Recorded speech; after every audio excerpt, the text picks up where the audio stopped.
시편 23편은 믿음의 시편으로 불립니다. 23편에 이러한 이름을 붙인 것은 아주 적절하다고 할 수 있는데요. 이 시편은 한 절 한 절마다 다윗의 흔들리지 않는 믿음으로 인한 평화가 넘쳐나고 있기 때문입니다. 성도 여러분, 다윗에게는 왜 이런 평안이 있었을까요? 그건 바로 여호와 하나님께서 다윗의 인생의 목자가 되셨기 때문입니다. 성경 이사야서에 보면 우리를 양이라고 비유합니다. 우린 다 양 같아서 그릇 행하여 각기 제 길로 갔거늘 여호와께서는 우리 모두의 죄악을 그에게 담당시키셨도다. 여러분, 양이라는 동물은요, 목자가 없이는 생존 자체가 불가능합니다. 시력도 안 좋고요, 빨리 달리지도 못하고 싸움도 못합니다. 하지만 목자만 있으면, 선한 목자만 있으면 건강하게 살아갈 수 있는 동물이죠. 성경 우리를 양이라고 비유하고 예수님을 우리의 목자, 선한 목자다라고 말씀합니다. 본문의 내용으로 미루어 볼 때 아마도 이 시편은 다윗의 인생 말년에 쓴 것으로 보입니다. 나이 든 다윗 왕이 자신이 어린 시절에 종사하던 일을 기억하면서 그 옛날 양떼를 이끌고 푸른 초장으로 또 쉴만한 물가로 돌아다니던 일을 기억하는 것은 정말 아름다워 보입니다. 그러나 동시에 하나님으로부터 이스라엘 왕으로 부름받았음에도 불구하고 사울에게 쫓겨서 10년 이상을 메바는 광야에서 도망자로 다녀했던 그 혹독한 시절, 또 자기의 친아들에 의해서 정말 왕위를 찬탈하고 자기를 죽이고 왕위를 찬탈하려고 했던 그 아들에 의해서 왕궁에서 쫓겨나서 또 그렇게 광야에서 방황했던 시절들, 또 자신의 범죄의 대가로 사랑하는 자녀들을 잃고 슬퍼했던 그 모든 경험들을 다 하고 난 다음에 다윗이 지었던 시가 바로 오늘 시편 23편의 말씀입니다. 시편 중에 진주라고 불리는 23편을 통하여 오늘 저와 여러분이 함께 하나님의 은혜를 누리는 시간이 되었으면 좋겠습니다. 이 시편을 통해서 알 수 있는 것은 하나님은 우리의 선한 목자이시고 우리를 푸른 초장으로 쉴만한 물가로 인도하시는 분이라는 것입니다. 요한복음에서 예수님은 당신을 선한 목자다, 나는 선한 목자다라고 말씀하셨습니다. 우리 요한복음 말씀 같이 읽어보겠습니다.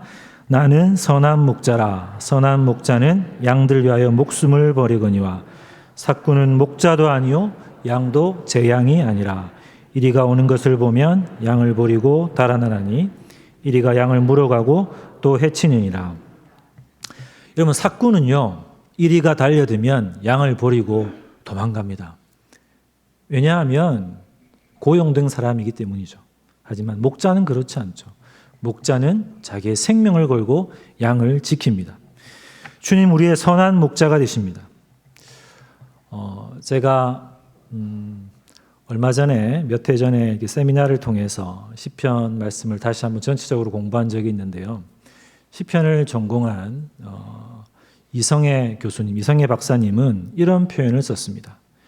여생 책 사보, 여생 책 사보, 평생 책을 사보자 이런 뜻이 아니라 여호와께서 생명 넣어놓고 책임지시고 사랑하고 보호하신다.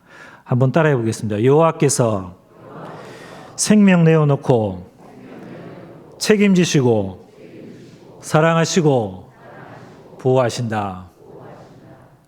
예, 제가 이것을 들었을 때 잊혀지지 않아서 우리 성도분들과 한번 나누고 싶었습니다. 여러분, 하나님께서 당신의 양떼를 쉴만한 곳으로 푸른 초장으로 인도하십니다. 본문 하나님께서 당신의 백성들을 다루시는 가장 중요한 특징으로 먼저 안식과 휴식을 말씀하십니다. 여러분, 사실 하나님께서 우리에게 때로 고난을 주시고 고통을 주시기도 하지만 대부분의 시간은 우리에게 안식과 평화를 주십니다. 그런데 여기서 다윗은 우리의 외적인 축복, 외적인 복만을 축복으로 간주하고 있지 않습니다. 다윗은 하나님께서 제공하신 안식과 휴식을 육체적인 안식으로만 생각하고 있지 않다는 것이죠. 하나님께 주신 안식과 휴식은 영적인 의미를 지닐 때 더욱 귀한 가치를 지니게 됩니다.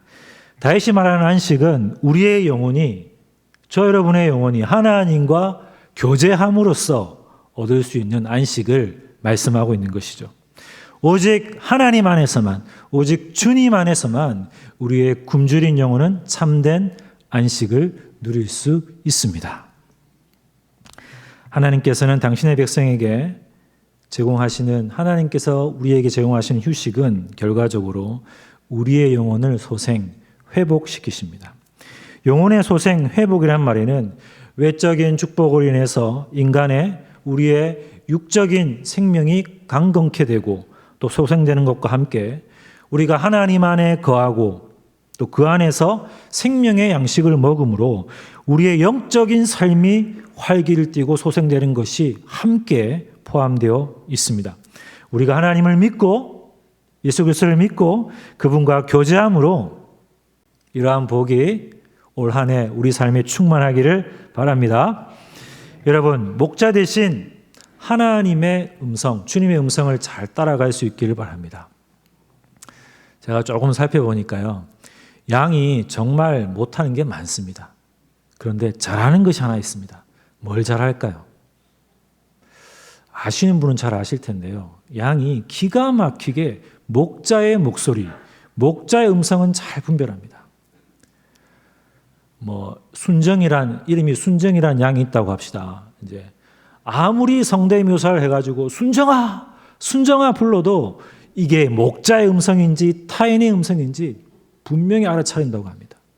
그래서 목자가 양들의 각각의 이름을 불러 인도하면 그 양의 음성을 따라 양들이 목자의 음성을 따라 따라가는 것이죠. 여러분, 주님의 음성을 잘 듣고 계십니까? 말씀 속에서 잘 듣고 계신가요? 기도 속에서 주님의 음성을 듣고 계십니까? 저와 여러분이 주님의 음성을 듣고 주님을 따라간다고 하지만 때로 우리의 삶에 어려움이 찾아오고 고난의 길을 갈 때가 있습니다. 그걸 4절이 말씀하는 거죠. 4절에 보면 다윗은 깊은 고통의 경험을 이렇게 표현합니다. 사망의 음침한 골짜기. 그냥 골짜기가 아니에요. 음침한 골짜기입니다. 그것도 사망의 음침한 골짜기. 정말 우리가 살아가다 보면 죽겠다 싶을 그럴 때가 있죠. 이 말의 뜻은, 원어의 뜻은 죽음의 그림자 계곡, 죽음의 그림자 계곡이라는 뜻입니다. 이건 많은 학자들이 이렇게 말합니다. 다윗이 그 사랑하는 아들 압살롬 아시죠? 그 압살롬의 군대에 쫓겨서 왕궁을 떠나 광야로 도망하는 사건과 관련이 있다라고 봅니다. 다윗은 감람산을 넘어서 고원지대인 예루살렘에서부터 바위 투성이인 험난한 계곡을 따라서 요단을 향해 걸어갔을 것입니다. 저녁이 되어서 그 깊고 험난한 계곡에 사나운 짐승들이 울부짖는 그 광야를, 그 계곡을 다윗은 걸어가야만 했습니다. 한밤중이 될 때까지 요단을 향해서 걸어가야 했고 추운 그곳에서, 광야에서 유숙해야 했습니다. 한번 생각해 보십시오. 젊은 날 사울왕에게 쫓겨서 방황했던 그 광야를 지금 친아들에 의해서 다시 광야에 발을 딛고 있는 그 다윗의 마음이 얼마나 답답하고 얼마나 아팠겠습니까? 우리 인생의 여정에도 이러한 사망의 음침한 골짜기를 통과해야 될 때가 있습니다. 그렇죠? 혹시 지금 그 길을 걷고 계신가요? 어떤 사람을 막론하고 사망의 음침한 골짜기를 직접 경험하지 않는 한 삶의 진정한 의미와 가치가 무엇인지 깨달을 수 없습니다. 여러분, 질병으로 고생해 보지 못한 사람은 건강을 허락하신 그 하나님의 은혜에 글쎄 얼마나 감사할지 모르겠습니다. 고통을 겪어보지 못한 사람은 인생의 쓰라림도 알지 못하지만 인생의 참된 의미도 알지 못하는 것이죠. 좀 오래된 책인데요. 제가 읽었던 책 중에 기적은 당신 안에 있습니다 라는 책이 있습니다.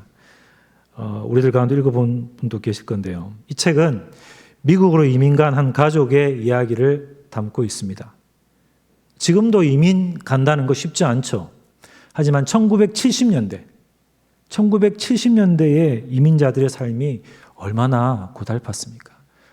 그래도 한국에서는 그래도 좀 잘 사는 나름대로 사회적 신분도 있는 분들이 모든 계급장을 다 내려놓고 정말 미국에 이민 생활을 하면서 뭐 이렇게 부부가 맞벌이로 막노동을 하든지 뭐 세탁소를 운영하든지 그렇게 힘겹게 살아갑니다.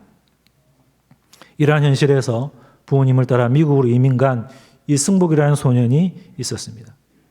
이 소년은 뭐 이제 그 미국인들의 차별 속에서 이렇게 눌려 있다가 체조하는 그 모습을 보고 나도 체조 선수가 되면 좋겠다.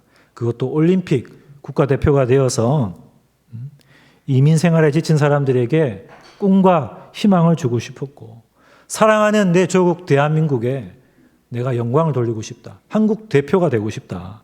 이런 꿈을 갖게 됩니다. 그래서 열심히 운동을 하고 체조 연습을 하죠. 그래서 촉망받는 그런 선수가 됩니다.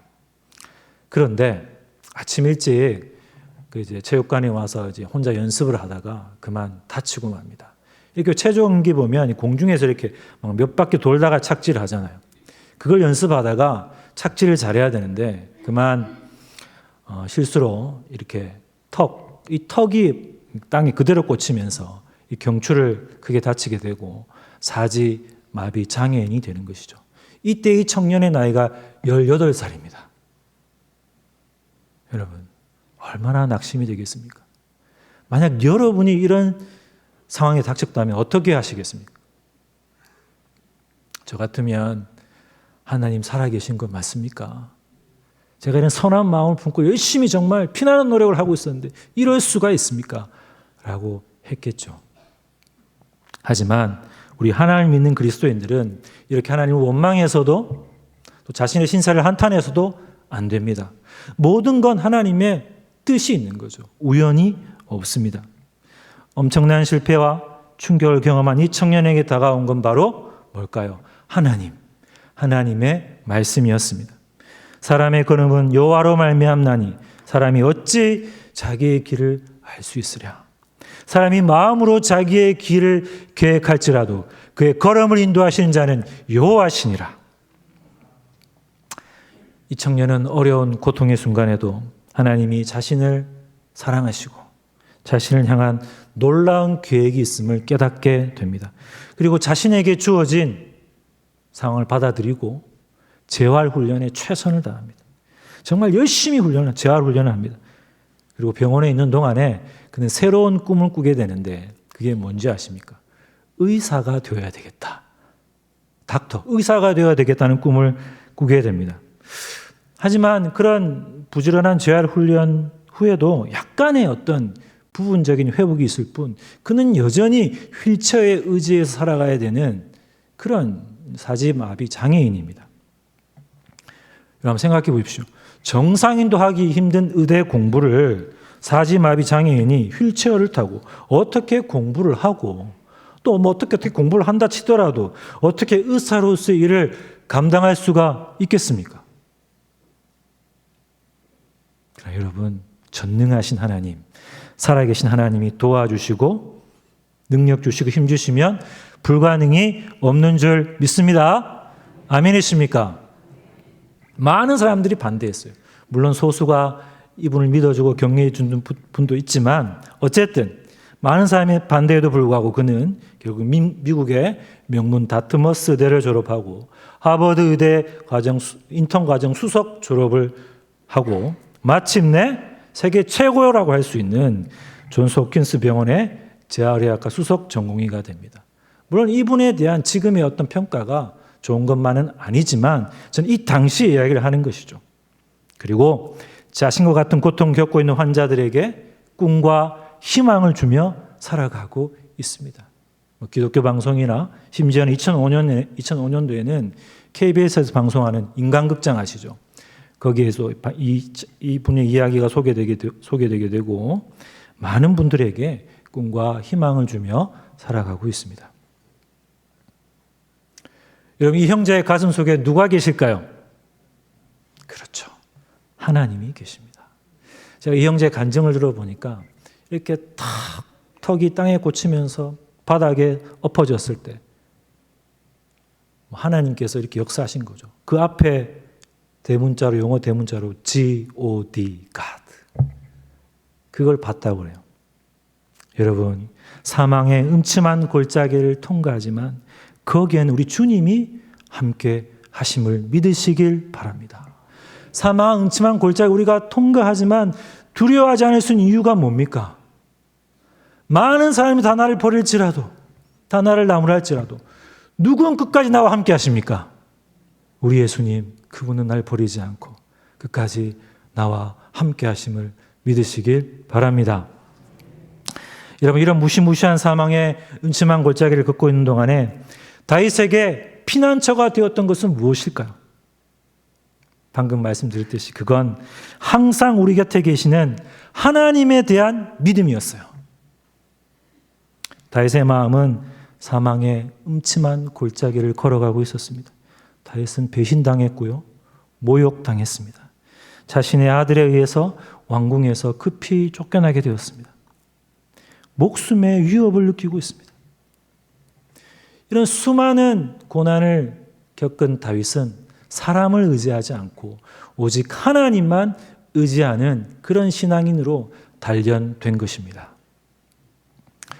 어느 날 한 여행가가 거대한 히말라야 산 봉우리들의 그림자가 드리워진 심나 지방을 여행하고 있었습니다. 그때 그는 깎아지른 듯한 그런 가파른 산비탈 위에 좁은 길을 가고 있었는데요. 근데 아주 높은 절벽을 따라 나 있는 좁은 길을 따라 한 목자가 양떼를 이끌고 오고 있었습니다. 그 목자는 가끔씩 멈춰 서서 뒤를 돌아보았습니다. 그리고 말 안 듣는 양들이 꼭 있습니다. 고집부리고 어떤 양들이 멀리 절벽 가까이 있든지 위험한 곳에 가까이 있으면 그 양들을 다시 자기 가까이로 이렇게 데려오는 것입니다. 그는 자기 키만큼이나 아주 긴 막대기를 가지고 있었는데 아래의 절반은 쇠퇴가 둘러져 있었고 맨 윗부분이 이렇게 갈고리처럼 이렇게 구부러져 있었습니다. 이렇게 구부러진 이 부분을 지팡이라고 하는데 이것을 가지고 양이 위험한 곳에 처해 있으면 그 양의 뒷다리를 싹 걸쳐가지고 이렇게 자기 품 안으로 가까이 이렇게 데려오는 것이고 저녁이나 밤 늦은 시간에 일이나 늑대나 이런 사나운 짐승들이 양을 잡아먹으려고 달려들면 그 두꺼운 쇠퇴가 둘러져 있는 그 막대기라고 하죠. 그 밑에 부분을 가지고 멋지게 그 짐승들을 내려치는 것입니다. 사랑하는 성도 여러분, 우리 하나님께서는 그 목자와 같이 당신의 지팡이와 당신의 막대기로 우리를 지켜주심을 여러분 믿으시길 바랍니다. 사람이건 마귀 사탄이건 하나님의 백성을 헤아려 하는 모든 존재로부터 우리를 지켜주시고 우리를 보호하십니다. 그분이 우리의 목자 하나님이십니다. 우리의 목자신 하나님은 그러한 적들로부터, 그 대적들로부터 우리를 지키시기 위해서 당신의 지팡이를, 당신의 막대기를 지금도 사용하고 계신 거죠. 이 시편은 본문 5절에 와서 그 절정을 이룹니다. 이 구절에서는 친절한 주인이 후한 환대를 베푸는 잔치집, 연회장으로 그 장면이 바뀝니다. 여기에서 원수의 목전에서, 원수의 눈앞에서 상을 베푸신다는 것은 원수의 눈앞에서 하나님께서 밥상을 차려주신다는 거예요. 여러분, 하나님께서 차려주시는 밥상 얼마나 훌륭하겠습니까? 얼마나 멋지겠습니까? 다윗에게 위로가 되는 것은요, 다급한 위험에도 불구하고 원수가 눈앞에 있는데도 불구하고 하나님께서 지켜주시고 하나님께서 그 앞에서 밥상을 딱 차려주시는 거예요. 우리 5절 말씀 같이 읽습니다. 5절 시작. 주께서 내 원수의 목전에서 내게 상을 차려주시고 기름을 내 머리에 부으셨으니 내 잔이 넘치나이다. 이 기름은, 여기서 기름은 감람나무에서 나오는 올리브유를 가리킵니다. 이 기름은 상처를 치료하는 연고처럼 상처를 치료하는 치료제로 사용되었습니다. 양들이 가다 보면 가시에 찔리고 바위에 끓기고 그런 상처를 이 기름을 발라서 치료해 주었습니다. 또 중동에는요, 우리나라에 있는 그런 파리들과 다르게 양들의 피를 빨아먹는 파리들, 해충들이 있었어요. 심지어는 양들의 콧구멍 속이 촉촉하잖아요. 그 안에 들어가서 알을 깝니다. 그러면 양들이 미치는 거예요. 그래서 그 머리를 바위에 막 헤딩하는 그런 모습도 볼 수 있습니다. 이런 모든 상처들을 이 올리브유, 이 기름을 발라서 치료해주고 이런 곤충 퇴치 재료도 사용했던 것이죠. 여러분, 마찬가지로 우리 주님은 우리의 상처를 치료해 주기를 원하십니다. 여호와 라파의 하나님을 믿으십니까? 우리가 인생길을 가다 보면 요즘에 워낙 환경이 안 좋으니까 음식물도 그렇고요. 우리가 육신의 질병을 또 가지기도 하고 또 사고를 통해서 장애를 가지기도 하고 또 많은 분들이 마음의 상처를 한이라고 하죠. 특히 한국 사람들은 한이 많습니다. 마음의 상처도 많이 받죠. 그러나 하나님은 성령의 기름으로 우리의 모든 질병과 상처를 치료하기를 원하십니다. 믿으시길 바랍니다. 여러분, 우리의 잔은 왜 또 넘칠까요? 그것은 우리가 예수 그리스도를 믿는 자로서 예수 그리스도 안에서 모든 것을 가지기 때문입니다. 이 세상에서 여러분, 하나님께서 우리에게 베푸시는 것 외에 우리에게 필요한 것이 더 있을까요? 무한하시며 전능하신 하나님이 저와 여러분의 하나님 되심을, 우리 목자 되심을 믿으시길 바랍니다. 우리의 목자 되신 하나님은요, 우리가 기대했던 것 이상으로 우리에게 좋은 것을 주십니다. 우리가 원하는 것보다 우리에게 더 좋은 것을 주시기를 원하시는 그 하나님을 믿으시길 바랍니다. 하나님의 때에 하나님이 반드시 응답하실 것입니다. 그래서 넘친다는 표현은 계속해서 흘러 넘친다는 의미입니다. 이 중동의 손님 문화, 손님 접대 문화가 아주 중요합니다. 손님이 오면, 길을 가던 손님이 오면 그냥 박대하지 않습니다. 주인장은 손님을 영접하고 식사를 대접하고 차를 나누며 담소를 나누죠. 이렇게 차를 마실 때 이렇게 찻잔이 비어 있으면 이렇게 차를 이렇게 따라줍니다. 시간이 흐릅니다. 좋은 얘기가 오고 가고 찻잔이 또 비었습니다. 또 따라줍니다. 비었습니다. 또 따라줍니다. 그런데 이제 시간이 흐르고 찻잔이 비었는데도 더 주인장이 차를 따라주지 않으면 그건 어떤 의미일까요? 이제 그만 가시라고. 나도 바쁘고 가시라고. 갈 길 가라는 의미겠죠. 근데 여기서 5절에서 내 잔이 넘치나이다. 이 표현은 계속해서 흘러 넘친다는 거예요. 끊임없이 계속해서 지속적으로 흘러 넘친다는 거예요. 여러분, 우리 주님은 우리의 빈잔을 계속 채워주십니다. 여러분, 선한 목자이신 우리 주님은요, 결코 우리를 박대하지 않습니다. 여러분 믿으십니까? 사람들은요, 내가 잘 나갈 때는 나를 좋아합니다. 인기도 많고요. 하지만 내가 실패하고, 내가 병들고, 내가 돈이 없고, 내가 좀 힘들면 어떻습니까? 친구도 떠나가죠. 심지어 가족도 위로가 안 됩니다. 그러나 우리 주님은 끝까지 우리를 받아주시고 우리를 안아주시고 우리를 환대해 주십니다. 그분이 우리의 선한 목자, 우리 주님이십니다. 6절에 내 평생의 선하심과 인자하심이 반드시 나를 따르리니 내가 여호와의 집에 영원히 살리로다. 다시 자기의 평생의 하나님의 선하심과 하나님의 인자하심이 반드시 자신을 따른다라고 확신합니다. 하나님의 선하심, 좋으신 하나님, 하나님의 인자하심, 하나님의 은혜, 이런 단어들은 우리의 마음을 즐겁게 합니다. 시편 31편 19절에 이렇게 말씀합니다. 주를 두려워하는 자를 위하여 쌓아두신 은혜, 곧 주께 피하는 자를 위하여 인생 앞에 베푸신 은혜가 어찌 그리 큰지요. 표준 세번역은 이렇게 번역하고 있습니다. 주를 경외하는 사람에게 주시려고 주께서 마련해 두신 복이 어찌 그리 큰지요. 주께서는 주께로 피하는 사람들에게 복을 베푸셨습니다. 사람들이 보는 앞에서 복을 베풀어 주셨습니다. 여러분, 우리 주님은 우리에게 가장 좋은 것을 주시는 분이심을 믿으시기를 바랍니다.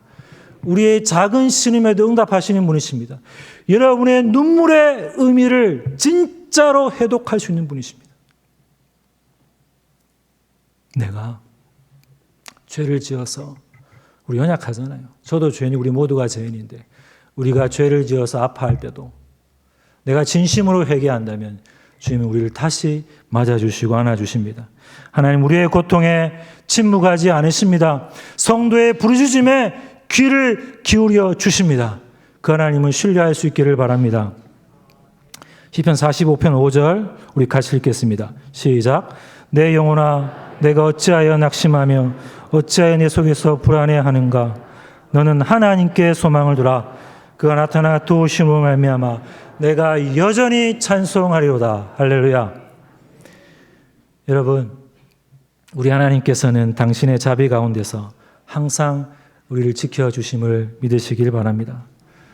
여러분이 주님의 일을 하고 있을 때, 때로 영적인 갈등에 시달릴 때, 힘든 의무를 수행하고 있을 때, 지독한 고통 가운데 있을 때, 내 마음이 연약할 때, 그때도 하나님께서 여러분과 함께 하심을 믿으시길 바랍니다. 믿음으로 그것을 여러분 기억할 수 있기를 바랍니다. 하나님께서는요, 우리가 필요로 하는 모든 것을 베풀어 주십니다. 사도 바울은 빌립보 교회 성도들이 이렇게 말했습니다. 우리 같이 읽겠습니다. 빌립보 4장 19절. 나의 하나님이 그리스도 예수 안에서 영광 가운데 그 풍성한 대로 너희 모든 쓸 것을 채우시리라. 이 약속의 말씀을 믿으시기를 바랍니다. 그런데 우린 때로 이 힘겨운 세상, 이 바쁜 세상, 이 피곤한 세상 살아가다 보니 믿음이 약해져서 우리에게 베푸신 하나님의 자비가 이처럼 놀라운데도 큰데도 불구하고 과거 이스라엘 백성들과 같이, 광야 이스라엘 백성들과 같이 이렇게 하나님께 원망하기도 합니다. 시편 78편 19절에 하나님을 대적하여 말하기를 하나님이 광야에서 식탁을 베푸실 수 있으랴. 하나님이 이 광야에서, 이 험난한 시간 속에서 내게 좋은 것을 주실 수 있으랴. 이렇게 반문하죠. 여러분, 이건요, 우리가 하나님의 놀라운 섭리와 능력을 믿지 못하기 때문입니다. 믿음이 없기 때문이죠. 여러분, 믿으십니까? 우리 하나님께서는요, 메마른 땅에서조차 곡식을 나게 하시고 검은 돌덩어리에서조차 그 반석에서 물을 내시는 분이십니다. 광야에 길을 내시는 분이십니다. 여러분, 믿으십니까? 우리가 믿는 하나님, 바로 이런 하나님이십니다. 그러면 하나님의 선하심과 인자하심은 어떤 모습으로 우리에게 다가올까요? 다윗은 하나님의 선하심과 인자하심이 정령 반드시 나를 따른다라고 말하고 있습니다. 이 따른다는 말, 히브리어 라다프라는 단어는요, 그냥 대충 뒤를 이렇게 설렁설렁 따라간다는 것이 아니라 추적하고 뒤쫓고 끝까지 따라간다는 거예요. 이제 막 걸음마를 시작하는 아이가 있다고 합시다. 뒤뚱뒤뚱 걸음마를 시작하는데 막 주위에 뾰족한 것도 있고 위험한 것들이 많습니다. 그럼 엄마가 어떻게 합니까? 부모님이 어떻게 합니까? 그냥 팔짱을 끼고 잘 걸어가나 보자 이렇게 하고 있습니까? 아니죠. 엄마는, 아빠는 그 아이의 뒤를 졸졸졸 따라갑니다. 혹시나 넘어지면 붙들어 주려고. 그것처럼 하나님의 선하심과 하나님의 인자하심이 그렇게 저 여러분을 따른다는 거예요. 믿으시기를 바랍니다. 우리가 방 안에 홀로 외롭게 있을 때나, 가족과 함께 있을 때나, 교회 안에 있을 때나, 세상에 나가 있을 때나, 하나님의 선하심과 인자하심은 항상 당신의 양떼들, 당신의 자녀들을 따르는 것입니다. 하나님의 선하심, 우리 하나님의 인자하심은 죽는 날까지 끊임없이 성도들을 따를 것이고 우리가 필요로 하는 모든 것을 공급해 주실 것입니다. 우리가 슬픔과 고통으로 괴로워할 때 여러분, 어디서 위로를 얻습니까? 맛있는 음식을 먹을 때 잠깐 위로를 받습니다. 즐거운 영화나 이런 드라마를 볼 때 잠깐 고통을 잊습니다. 그러나 우리의 참된 위로는 오직 선한 목자 되신 주님이 주시는 것입니다. 마음이 연약할 때 주님의 강한 지팡이가 나와 함께 하심을 믿으시기를 바랍니다. 성도를 향한 하나님의 선하심, 인자하심은 결코 변치 않고 흔들리지 않고 영원히 없어지지 않을 거예요. 여러분, 여호와 이 단어는 어떤 의미인지 아십니까? 하나님의 이름인데요. 여러 가지 하나님 이름 중에 여호와라는 이 이름은 약속에 신실하신 분을 가리킬 때 여호와라는 단어를 씁니다. 저도 약속을 많이 했습니다. 연애할 때 아내에게 많은 약속을 했습니다. 그러나 제대로 지키지 못했습니다. 자녀들에게도 약속을 했습니다. 그러나 능력이 없어 지키지 못했습니다. 그러나 우리 신실하신 하나님 여호와는 반드시, 언약에 신실하신 그분은 반드시 약속을 이루십니다. 여러분 믿으십니까? 끝까지 내가 너와 함께 하겠다, 널 인도하겠다 라고 말씀하고 계십니다. 여러분, 하나님의 선하심, 하나님의 인자하심이 평생 믿는 자를 따른다면 우리가 얻을 수 있는 결과는 뭘까요? 그건 바로 우리가 하나님의 집에 영원히 거하게 되는 것입니다. 6절에 이렇게 말씀합니다. 내가 여호와의 집에 영원히 살리로다. 아멘. 하나님의 선하심, 하나님의 인자하심은 당신을 믿는 자를 당신의 집에 영원히 살게 하는 것으로서 완성됩니다. 미국의 한 어린 소년이 암을 앓고 있었습니다. 어린 나이지만 암을 앓고 있었습니다. 엄마는 아들의 병상을 떠나지 않고 간호하면서 엄마의 마음이 얼마나 아팠을까요? 하지만 믿는 분이었기 때문에 간호하면서 시간 날 때마다 성경을 읽어주었습니다. 특히 23편 말씀을 암송하게 했습니다. 병세가 악화되던 어느 날 엄마는 다시 23편을 설명했다고 합니다. 애야, 여호와 하나님이 너의 목자가 되었기 때문에 결코 그분은 너를 떠나지 않고 너를 인도하심을 잊지 말아야 해. 비록 네가 죽음의 그 그림자, 죽음의 골짜기를 지나게 되어도 목자이신 하나님이 너를 천국으로 인도한다는 것을 잊지 말아야 해. 그리고 엄마는 이 아이에게 왼손 5가락을 펴게 한 다음에 영어 5단어를 한 단어씩 따라하게 해주었습니다. The Lord is my shepherd.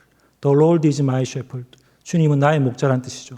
The Lord is my. 특히 넷째 손가락에 반지를 끼워주면서 여호와는 너의 목자야.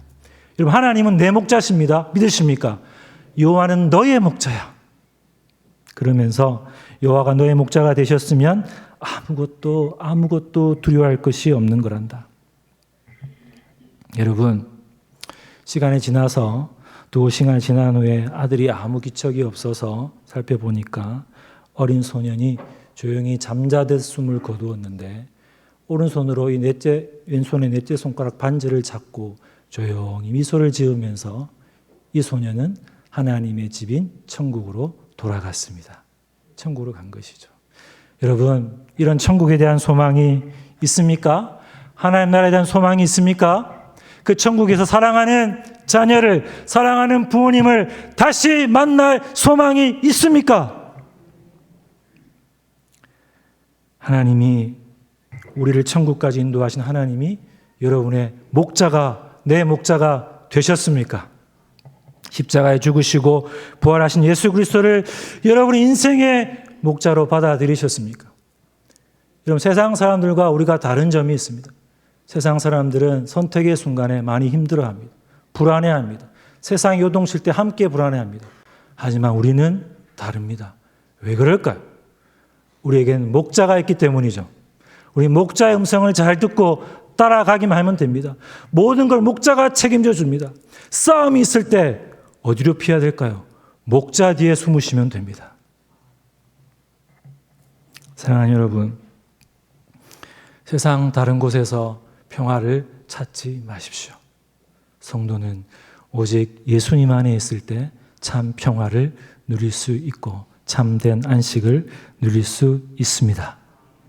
한 주간 살아가시면서, 올 한 해 우리 남은 인생을 살아가시면서 이 목자 되신 주님을 따라갈 수 있기를 바랍니다. 목자의 이름을 부르고 목자의 음성을 듣고 어떻게 들을까요? 말씀을 따라가고 기도하는 가운데 주님과 함께 동행할 수 있기를 바랍니다. 우리 시편 23편 말씀을 함께 읽고 마치겠습니다. 같이 읽겠습니다. 여호와는 나의 목자시니 내게 부족함이 없으리로다. 그가 나를 푸른 풀밭에 누이시며 쉴만한 물가로 인도하신도다. 내 영혼을 소생시키시고 자기 이름을 위하여 의의 길로 인도하시는도다. 내가 사망의 음침한 골짜기로 다닐지라도 해를 두려워하지 않을 것은 주께서 나와 함께 하심이라. 주의 지팡이와 막대기가 나를 안위하시나이다.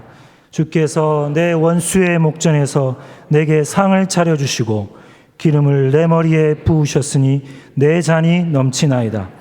내 평생의 선하심과 인자하심이 반드시 나를 따르리니 내가 여호와의 집에 영원히 살리로다. 아멘. 기도하겠습니다.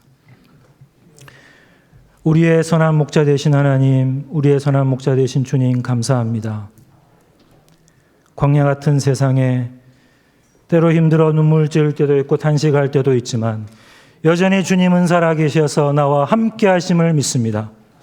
때로 사망의 음침한 골짜기를 지나가야 될 때가 있지만 이 골짜기를 통과하면 반드시 주님이 인도하시는 푸른 초장과 쉴만한 물가가 있을 줄로 믿습니다. 그리고 주님께서 궁극적으로 결국에는 우리를 하나님 나라 천국으로 인도할 줄로 믿습니다. 그 주님을 믿고 그 목자 되신 주님을 신뢰하고 한 걸음 한 걸음 뚜벅뚜벅 오늘도 믿음의 발걸음을 내디딜 수 있도록 은혜를 베풀어 주시옵소서. 예수님의 이름으로 기도드립니다.